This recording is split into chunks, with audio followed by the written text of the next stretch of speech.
Hello, good afternoon, and welcome. Um, Today's webinar will be talking about the hidden power of product feeds in performance advertising. And yeah, looking forward to getting started. So I'm going to put up my slides. How today's webinar is going to work is we've got an hour penciled, but typically it's going to be around 30 minutes, to be honest. And then we'll have 15 minutes at the end to answer any burning questions that you might have. So,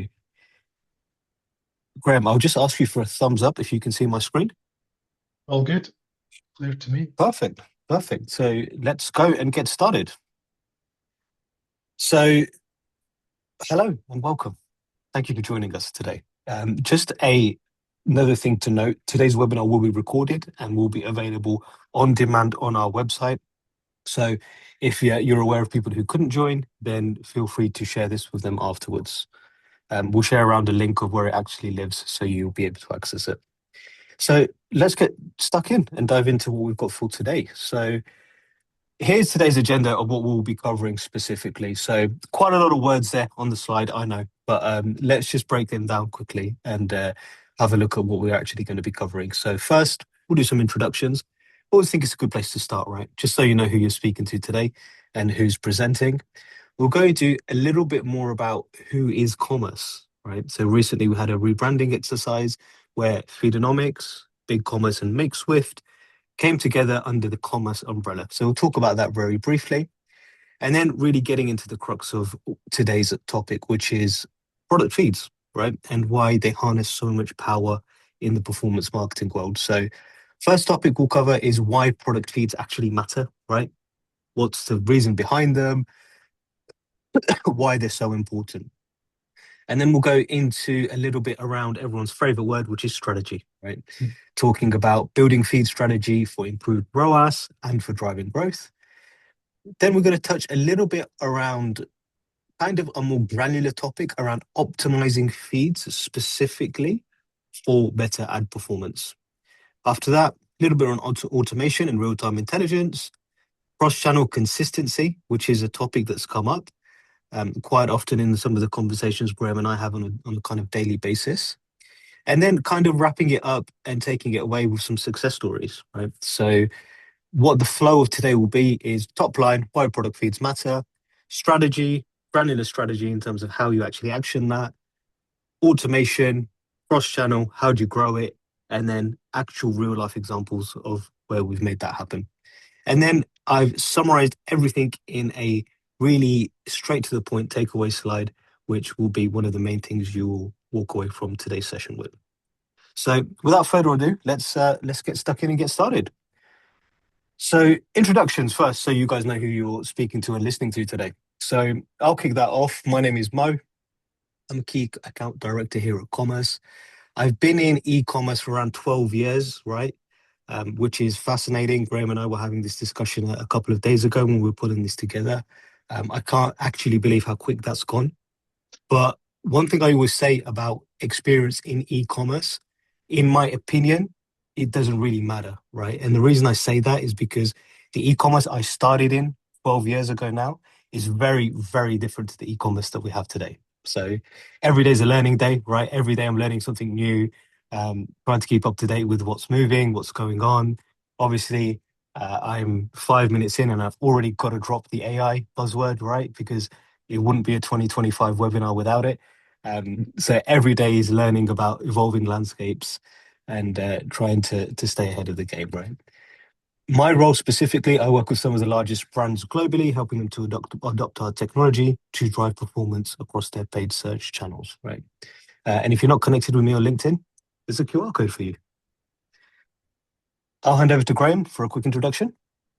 Cool. Thanks, Mo. Hi, everyone. I am a solutions engineer here at Feedonomics. I've been here for around 5 years at Feedonomics, and I've kind of worn several hats within the business, primarily within the more strategic operations side of the business. So that's kind of working with agencies, clients on the more kind of strategic elements of feed management. Looking holistically, how can we improve performance by driving business outcomes? Essentially, that was kind of my remit today. I'm working very closely with Mo on a day-to-day basis. But yeah, similar to Mo, a lot of experience in the e-commerce space, going back 16 years and For anyone that can remember, my first foray into e-commerce was using a platform called OS Commerce, and I think that'll show my age a little bit there. But yeah, I've kind of had a lot of roles within in-house teams, agency side, and both the kind of e-commerce management roles, performance marketing. So kind of have a good holistic view of the space and how feed management kind of fits in line with that. Cool. So compared to Graham, I'm an absolute rookie, right? I know pretty much nothing. Um, so cool. That's who we are today. Let's jump into a little bit more into commerce and the company, right? Before I do that, I just want to call out a couple more things. So you'll see at the bottom of your screen, there's a chat functionality and a Q&A functionality. So questions, we'll try and get to them at the end. But if you have anything that's very pressing that you want to add, feel free to put it in the chat and I'll be monitoring it as we go on. So let's jump into commerce, right? I mentioned at the top of the call, a couple of months ago, we went through a bit of a rebranding exercise where we took BigCommerce, Feedonomics, and MakeSwift, three pretty well established brands in their own right, but all essentially part of the same company. And we brought them all together under one kind of banner company, which is commerce, right? So essentially, all commerce is the overarching company that encompasses BigCommerce, Feedonomics, and MakeSwift. Really, really brief recap of what each of them do. BigCommerce essentially is a e-commerce platform, right? So hosts mainly kind of B2B, B2C websites for a variety of different merchants globally. Feedonomics, which is the main focus of kind of today's presentation and the main focus of the topic that we're going to cover is, excuse me, centered around product feed management and product feed optimization to predominantly advertising channels, but also marketplaces, online retailers, etc. And then MakeSwift essentially enables best-in-class experiences, looking at front-end development or websites to create content, those kind of things, right? So let's kind of just go into a little bit into the numbers. I'm not going to spend too much time here, but BigCommerce essentially works across 150 different countries, right? Services 60,000 different brands and retailers, which always gets me when I see that. And essentially 4,000 headless implementations. Also works with a number of different payment providers, which some of you will be working with today. Feedonomics, on the other hand, different product, right? Mainly focused around, like I said, product feed management side. And if we break that down into actual numbers, through the Feedonomics platform, we handle 13 billion SKUs per day. So every brand, every retailer on this call, or if you're listening, will have a catalog that they push through Google Merchant Center. We sit in the middle. I'll come onto that in a little while. But essentially coming through the Feedonomics platform, 13 billion SKUs per day. And generally, Feedonomics, the way it operates is kind of mainly large enterprises. Obviously, we deal with a lot of smaller enterprises as well, but we're trusted by 30% of the internet retailer top 1,000. Here's a brag slide, I like to call it, of some of the amazing brands that we get to work with on a day-to-day basis. And before we kind of jump into the actual topic of today, I just wanted to take a moment to zoom in on Feedonomics a little bit and look at exactly what it is and how it works. So Feedonomics as a solution is very straightforward. We essentially take product data from one source, ingest it, optimize it, and then push that optimized product data to advertising channels, marketplaces, and anywhere else there might be a use case for optimized product data. So if we look at it as a kind of, let's say, what would you call it? A diagram, I think is the best word for it, right, Graham? Infographic, if you want to be fancy, right? Essentially, this works from left to right. So on the left, you have your kind of sources of truth, if you want to call them. For some organizations, that might be an e-com platform.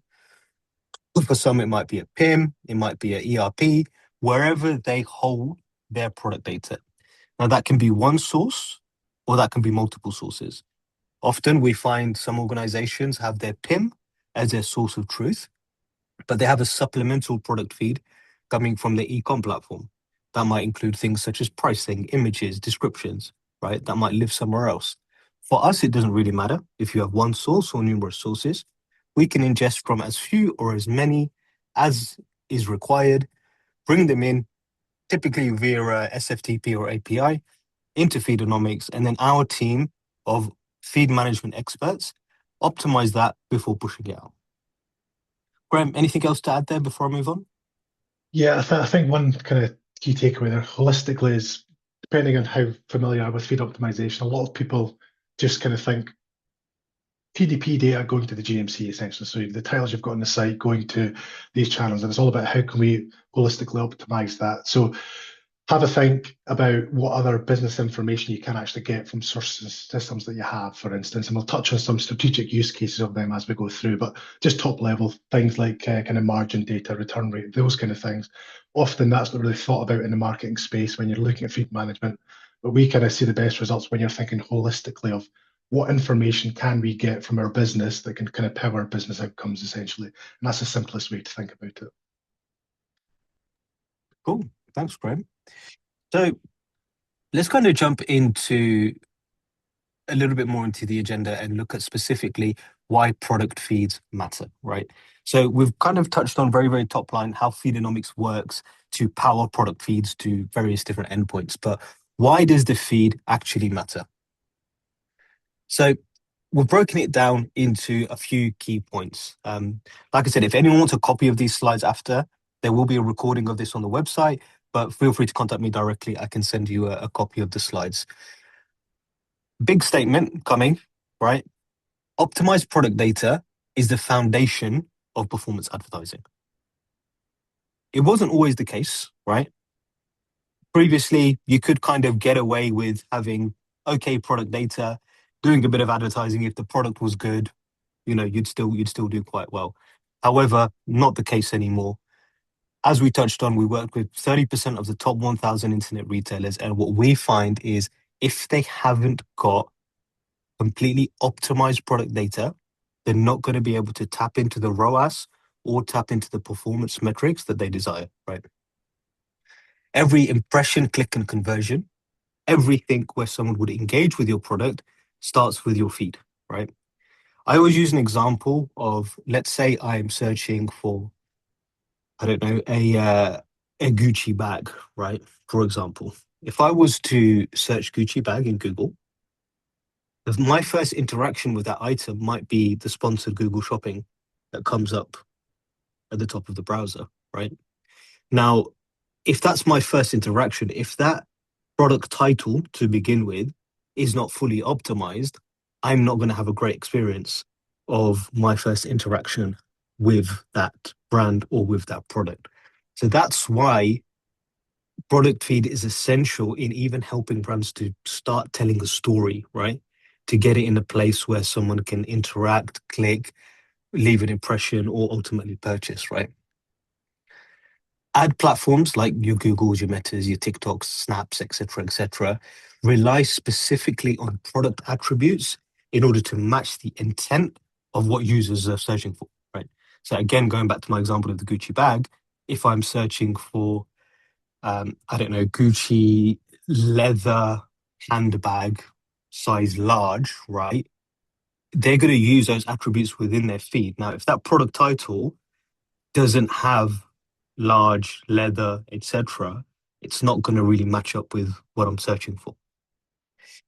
Other thing is the poor feed quality. Sometimes that we see very, very often is wasted ad spend. And what I'd kind of go a step further with that, and I'd say it's essentially leaving money on the table, right?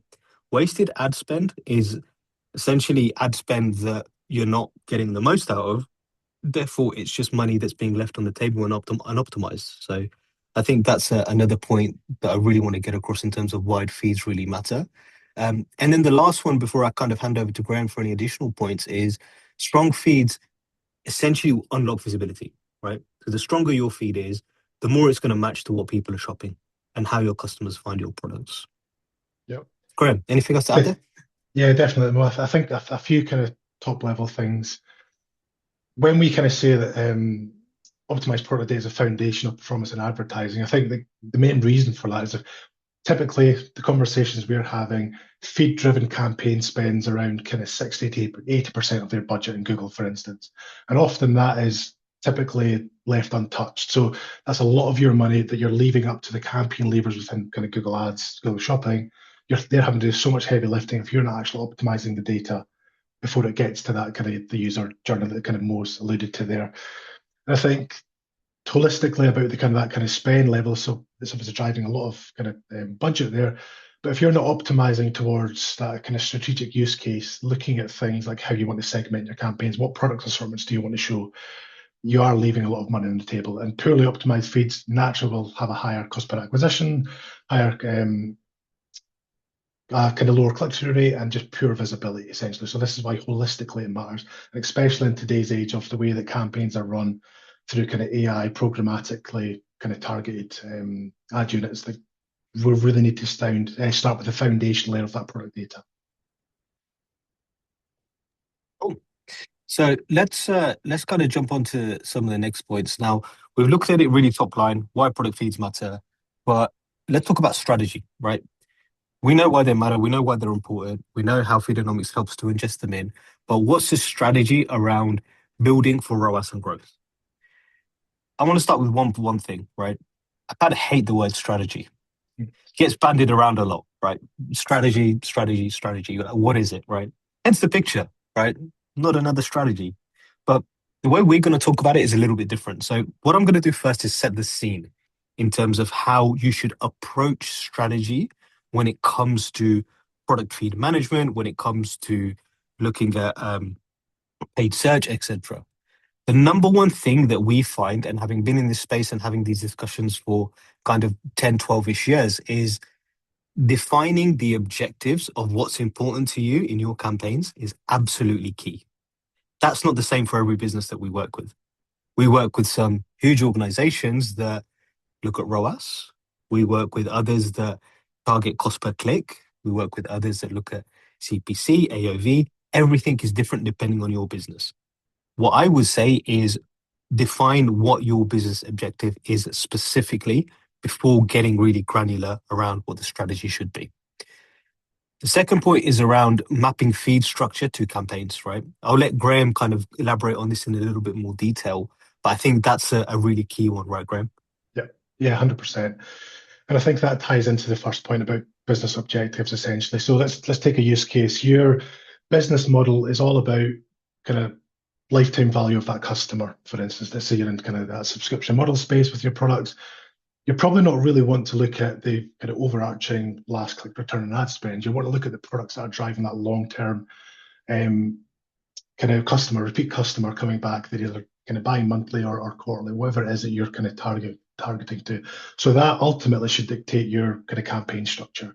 Yes, you need overall categorization, you need kind of standard segmentation within there, but what other additional business information can you add to your structure to kind of drive for that? So back to the point about kind of pulling from different data points, if you have lifetime customer value this product typically drives, that you should be optimizing towards that within your campaign through custom labels or overall kind of campaign structure. And that's where a good feed management kind of partner will allow you to do that by kind of plugging in directly into that strategy. It's not about here's the return on ad spend and that's good or bad. It's about holistically, is this profitable and is it actually driving that business outcome? Cool. Anything else to add on this slide specifically, Graham? I think it all kind of makes sense top level. I think a few kind of few points to add. We're speaking about we've kind of added there like feedback loops between marketing, merchandising teams. I think that's vitally important in today's kind of market. Typically within businesses, teams are relatively siloed away. But what we've found through kind of working hands on with these clients is the more kind of streamlined lines of communication between feed provider, agency, and internally through kind of marketing teams, merchandising teams, the more streamlined that conversation is, the better kind of business results you can get essentially. So some examples of that, if we're doing an A/B test on the kind of title structure to improve the clickability of title or the overall impression rate, like that information that you've done within your campaigns can actually be fed back to your kind of internal SEO teams, for instance.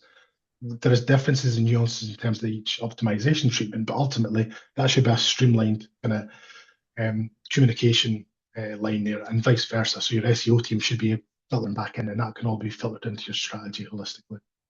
And that feeds into the last point about data-driven insights, because ultimately anyone can change a title and can think it works better, but we want to be driven by the data. So did this A/B test within title improve the overall impression rate? Did it decrease it? If it decreased it, did it actually improve the overall commercial aspects of that product? So it's all kind of interlinked in that sense.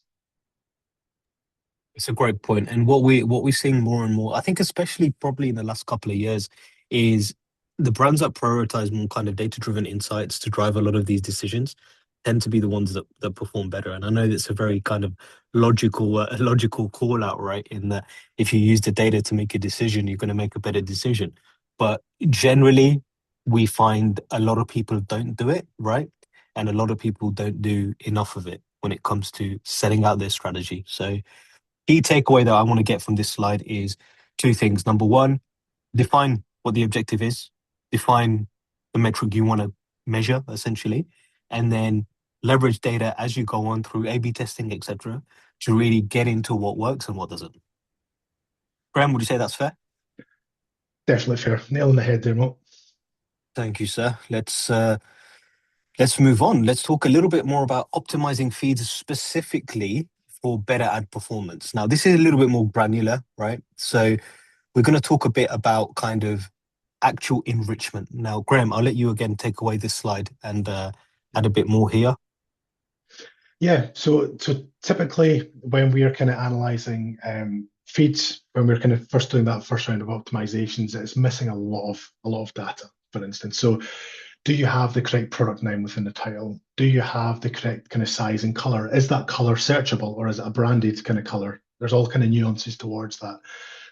One of the kind of cardinal sins is essentially just optimizing title and description in a relatively okay manner, but kind of forgetting about everything else. So if you optimize the feed towards 80% of kind of completion by looking at those main kind of customer facing attributes, if you're missing things like GTIN and you have poor images, if your competitor is also kind of adding those in, your quality score is going to be pretty poor compared to theirs. So you're going to have to spend more to kind of compete with them. So enriching key attributes is vitally important, and you've got to look holistically across the board. So titles, descriptions, images, GTINs, custom labels, all vitally important. But what are you doing with the other attributes as well? Like, are you looking at product highlights and product details? Because ultimately, in today's world, it's kind of switching from that keyword-driven search to more contextual-based kind of search matching. Like those additional fields are vitally important, and that's where you can get a lot of kind of nuanced information to your end customer who are maybe have a more targeted search, but you can't really add that to the title, for instance. So that enrichment of key attributes is vitally important. The point about contextual keywords, like that is becoming more and more frequent, and that's a common request that we're getting. I would say over the last 6 months, that's been on the roadmap for most of our clients compared to what it was last year. And we need to be kind of creative, working with internal marketing teams, and how can that be added to the feed in a way that they kind of Google in this case can actually understand that context a lot better. I think a few other takeaways from this slide is holistically you've got to think about the optimizations. You can't just think about those kind of attributes, because ultimately what's presented in the feed has to match in some capacity to what is on that product landing page, for instance. And that's typically where we see the most errors. So if you've got a kind of high velocity sale period, feed errors can come into play when we're looking at price changes, we're looking at poor availability updates. And if you're not updating your kind of delivery times efficiently with your kind of seasonal buying, that can often lead to product downtime within the GMC with disapprovals. And we know through extensive kind of testing that the more kind of disapprovals you have, just naturally will lead to that poorer performance. So that GMV unlock is really kind of will be hit if you don't kind of maximize the holistic approach there.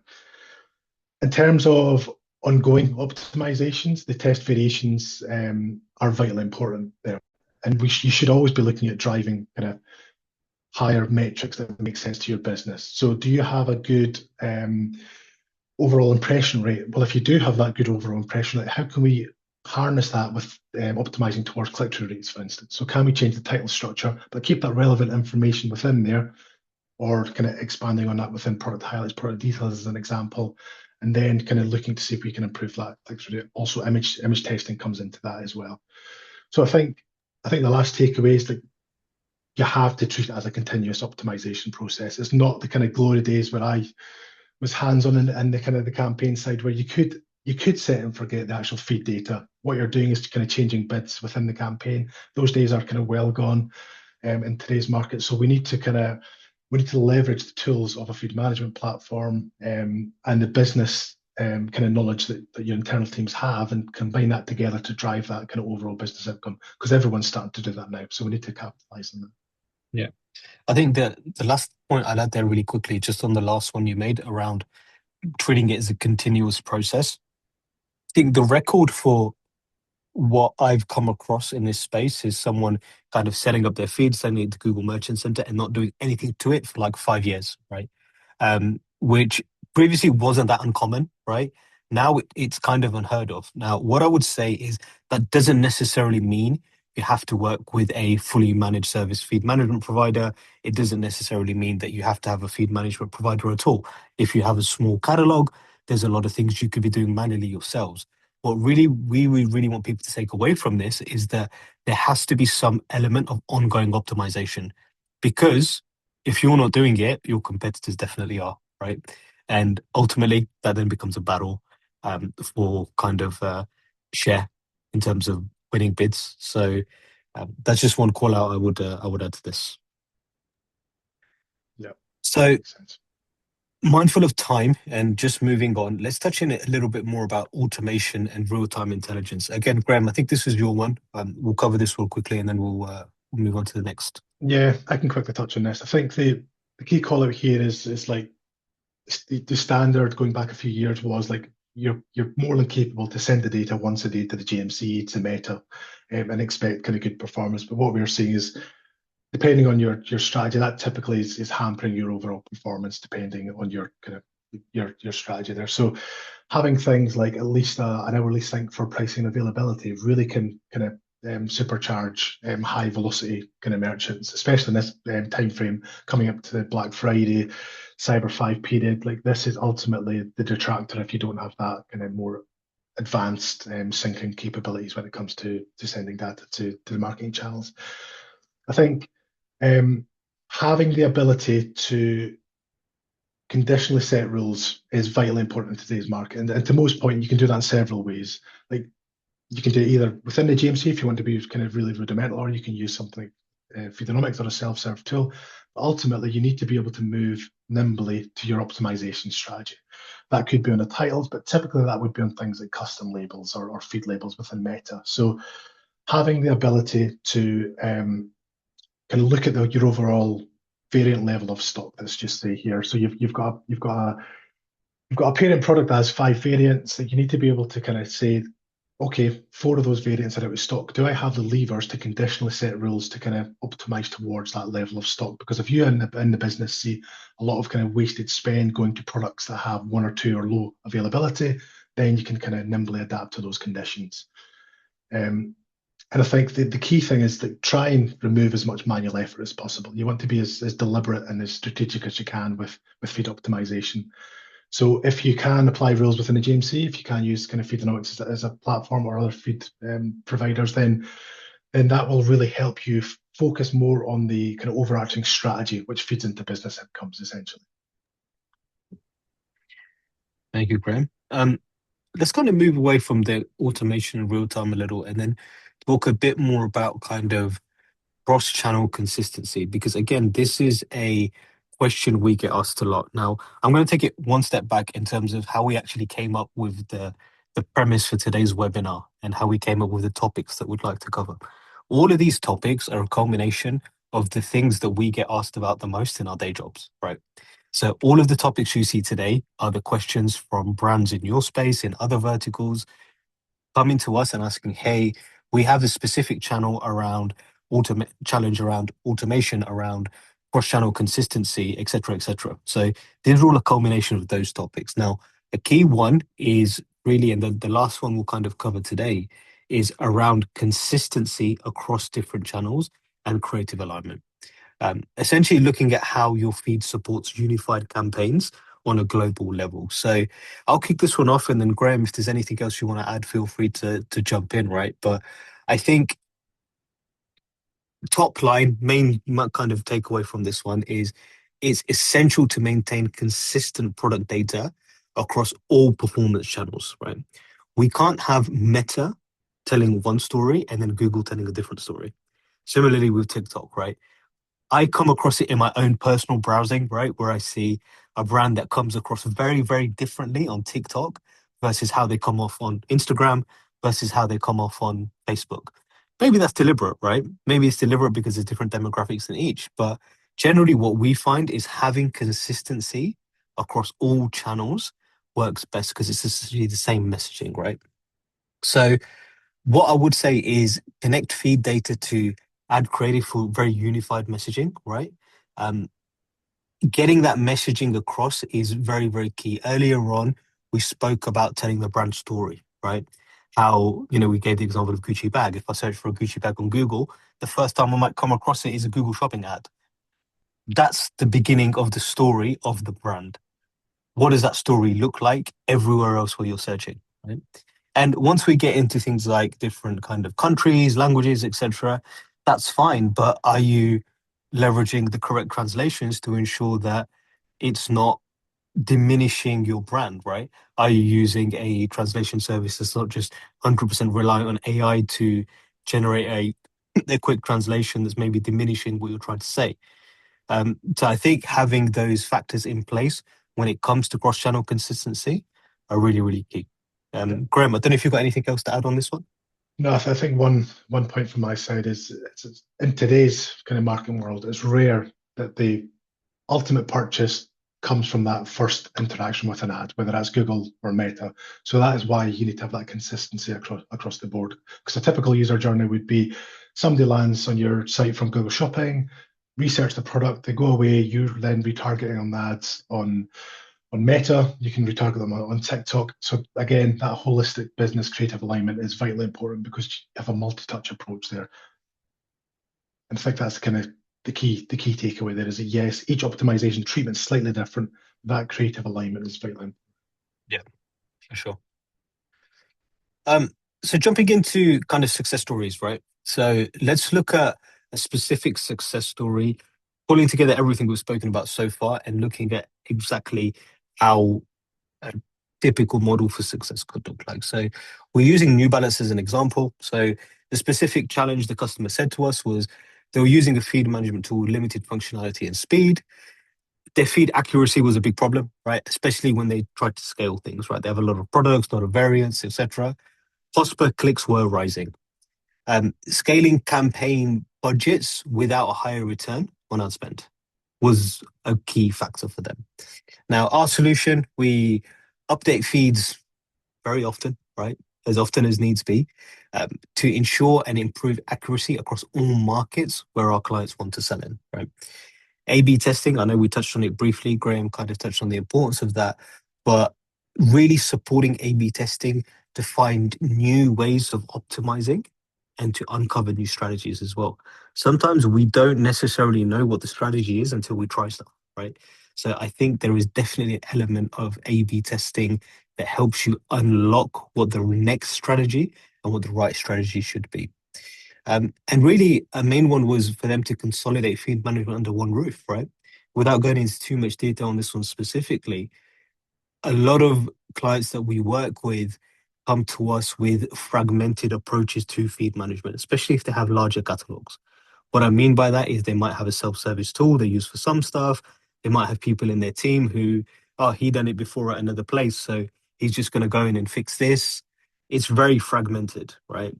Having everything unified, and maybe that's doing it in-house. Maybe that's using a solution like Feedonomics. Maybe that's using a self-service solution. Whatever it is, having that consistency is absolutely key. And then kind of touching into what the actual results of that were.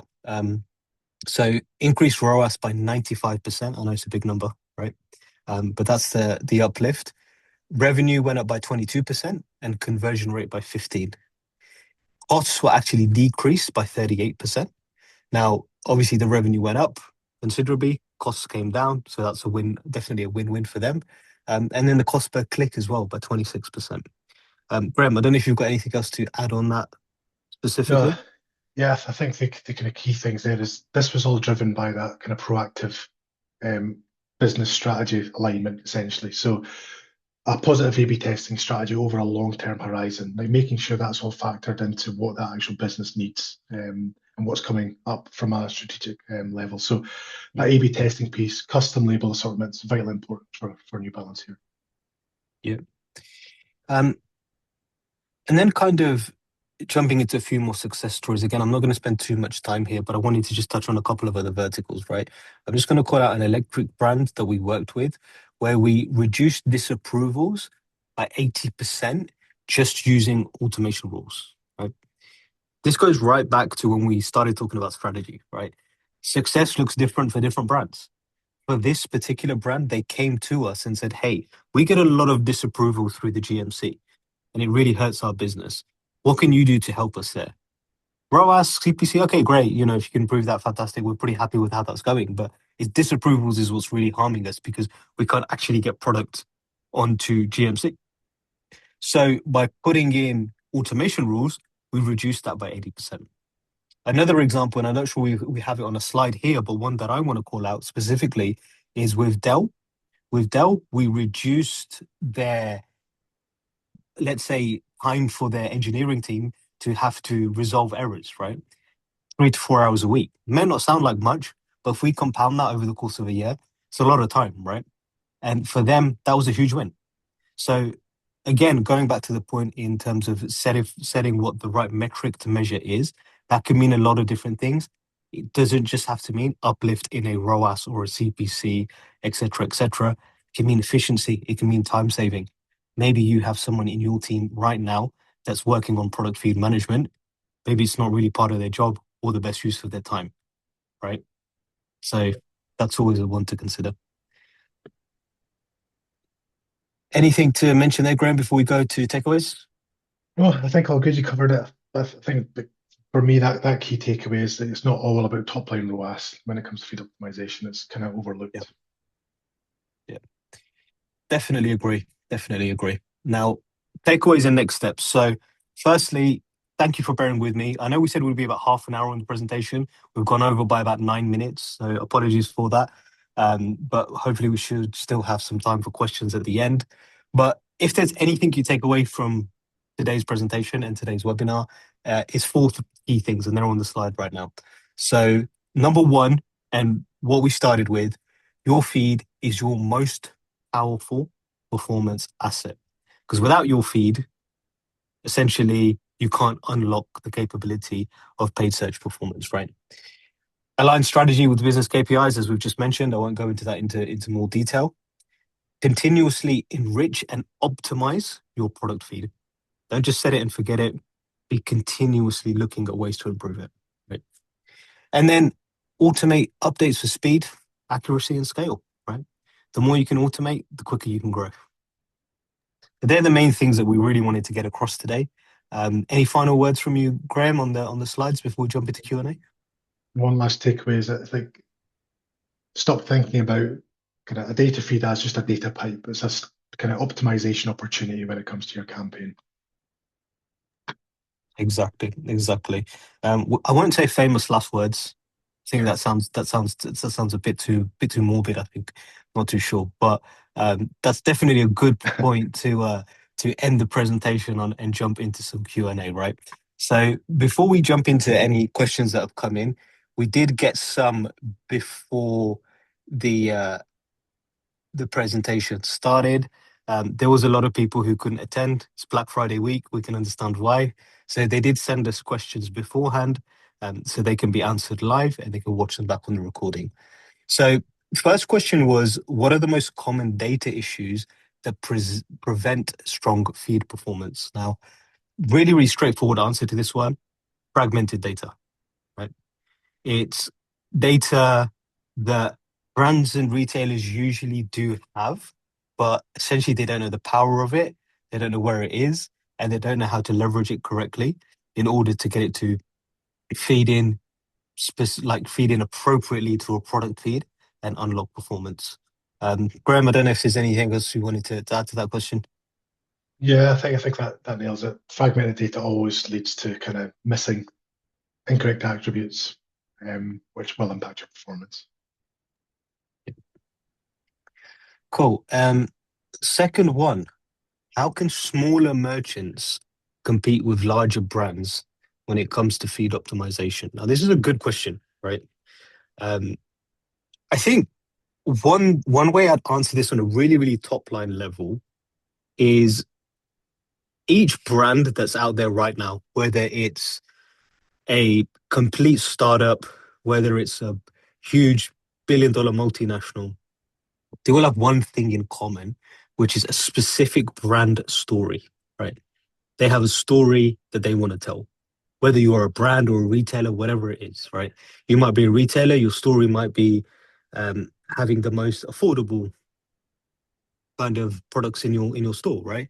It might be having the best range of stock, whatever it might be. There's always a story. One way I think smaller merchants can definitely compete when it comes to feed optimization is ensuring that they leverage the feed to tell their story most accurately to the end customer, right? Yeah. So, including, let's say they're a brand, including things like the right product attributes. Let's say they're a sustainably made fashion brand, right? Does your product title on Google Merchant Center include the words sustainably sourced, et cetera, in the title, right? Are you getting the right USPs in the product title that people might be searching for? So that's, I think, the main way in which smaller brands can compete. Yeah. I think just to add to that, this focus on the two kind of main channels that people advertise to. On the Google side, I would say attribute depth. Make sure you're optimizing every possible attribute because you'll be amazed at how many kind of larger brands that we kind of look at the data on a daily basis. They're only optimizing towards that kind of title description categorization. So the attribute depth is going to be your best friend because that's an extra 20% that people aren't normally doing. Um, on the side of things, to Mo's point, that brand story is vitally important. So how can you get that in there? Because ultimately, Meta is all behavioral based, whereas on the Google side, it's that kind of relevance, context based optimizations. I think if you kind of nail those points, you're on to a good start. Yeah, good point. Um, Moving on to the third question, how can you balance automation with brand control in product feeds? That's another good question. Graham, I think I'll let It you is, take a start with this one, and then I'll jump in. yeah, I think the key thing there is governance. Simply, you need governance if you are precious about the branding within your title, the information going to these channels. If you've got a good governance kind of and reporting structure in place, you shouldn't ever get into any problems when it comes to that kind of brand control, whether that's from a messaging title structure standpoint or is that from a regulatory standpoint. Do you have products that you just can't legally advertise? Baby milk, for instance. For that to happen, you need a good governance layer on top of there. Last point to that is feedback loops. Again, to tie it back in, you need those feedback loops to make sure that every party that is touching a campaign, a feed, or your internal teams, they're all aware of what those kind of branding um, controls need to be. It's a good answer for sure. Nothing else to really add from me on that. I think it's always a one thing I would say it's always a fine line, right, between automation and brand control, right? I think it's going to change by business to business, right? Everyone's going to have kind of different ways of approaching it, but I think Graham's answer definitely kind of hits a nail on the head there, right, in terms of that governance layer. Um, and then last question, what I would say is that if you are active and able to put something in the chat, definitely do it for this last question. And the question is, what's one simple change a merchant could make tomorrow to improve feed performance across channels? So I'd be really interesting to get people's feedback on this. So if you have any feedback, feel free to put it in the chat. My specific answer to this right now, in terms of a simple change that a merchant could make to improve things tomorrow, is probably ensuring that key attributes that are specific to their product are included in things such as product titles, number one. And I'd say the second is being very, very specific about the imagery, especially hero images, main images on Google, Meta, etc. So I know I gave two there, but they're my main two. Can't separate them. Yeah, no, I think that's a good starting point there, Mo. I would holistically just say prioritization. whether that's you need to prioritize feed optimization to get better results, but also within your feed in terms of optimization, what's your priority product and start there.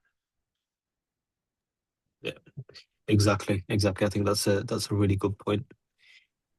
Cool. So no questions have come in from the chat just yet, but what I would say is that if you have any that you'd like us to answer, then please feel free to follow up. Like we said at the top of the call, these slides will be available online and the webinar will be available on demand. If you'd like the slides sent to you directly, please feel free to reach out to either Graham or I, and we'll be happy to do so.